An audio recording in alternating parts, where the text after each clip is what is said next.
केंद्रीय गृह मंत्री अमित शाह ने असम में एक रैली के दौरान यूनिफॉर्म सिविल कोड पर बात की, जिससे सियासी चर्चा शुरू हो गई है। उन्होंने कहा कि यूसीसी लागू होने के बाद इन्फिल्ट्रेटर्स पर्सनल लॉस का गलत फायदा नहीं उठा पाएंगे, खासकर शादी के मामले में। उनका कहना है कि एक ही कानून सभी लोगों के लिए बराबरी लाएगा। शाह ने यह भी कहा कि यूसीसी के बाद एक व्यक्ति एक से ज्यादा शादी नहीं कर पाएगा। उन्होंने इस बात को इलीगल इमिग्रेशन से जोड़ते हुए कहा कि कुछ लोग शादी के जरिए अपना प्रभाव बढ़ाते हैं। साथ ही उन्होंने बताया कि असम के ट्राइबल लोगों को यूसीसी से बाहर रखा जाएगा ताकि उनकी कल्चर और अधिकार सुरक्षित रहे। ये बयान असम के चुनावी माहौल में आया है, जहां इलीगल इमिग्रेशन और कानूनी बदलाव जैसे मुद्दे इम्पोर्टेंट बने हुई है।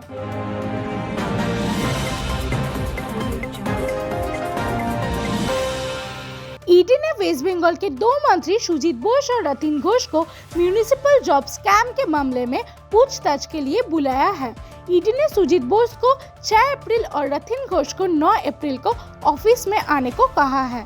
उनसे नौकरी देने में हुई गठबंधनों के बारे में सवाल किया जाएंगे।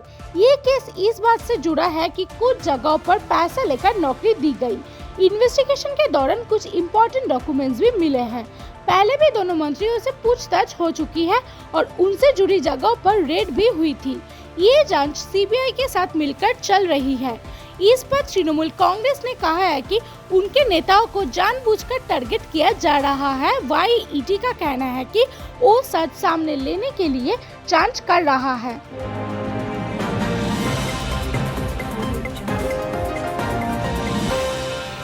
बांग्लादेश क्रिकेट बोर्ड ने बीसीसीआई को एक ऑफिशियल लेटर लिखकर दोनों देश के बीच खराब हुए क्रिकेटिंग रिलेशंस को सुधारने की कोशिश की है। ये कदम तब आया है जब इस साल के शुरुआत में कुछ विवाद के बाद दोनों बोर्ड्स के बीच तनाव बढ़ गया था। खासकर मुस्तफिजुर रहमान से जुड़ी कंट्रोवर्सी और T20 वर्ल्ड कप से बांग्लादेश के हटने के बाद रिश्ते और खराब हो गए थे। अपने पत्र में बीसीबी ने पुराने रिश्ते को फिर से मजबूत करने की इच्छा जताई है और बीसीसीआई से रिक्वेस्ट की है कि इंडिया का बांग्लादेश टूर दोबारा कंसीडर किया जाए। ये व्हाइट बॉल सीरीज यानी ODI और T20 मैचेस सितंबर 2026 के आसपास हो सकती है। हालांकि इस फैसले का फाइनल निर्णय बीसीसीआई और सरकार के हाथ में है, क्योंकि पॉलिटिकल फैक्टर्स भी बायलैटरल क्रिकेट पर असर डालते हैं। साथ ही बांग्लादेश चाहता है कि इंडिया एशिया कप जैसे टूर्नामेंट्स में भी हिस्सा ले, क्योंकि उनकी नॉन पार्टिसिपेशन से फाइनेंशियल और ऑर्गेनाइजेशनल प्रॉब्लम हो सकती है।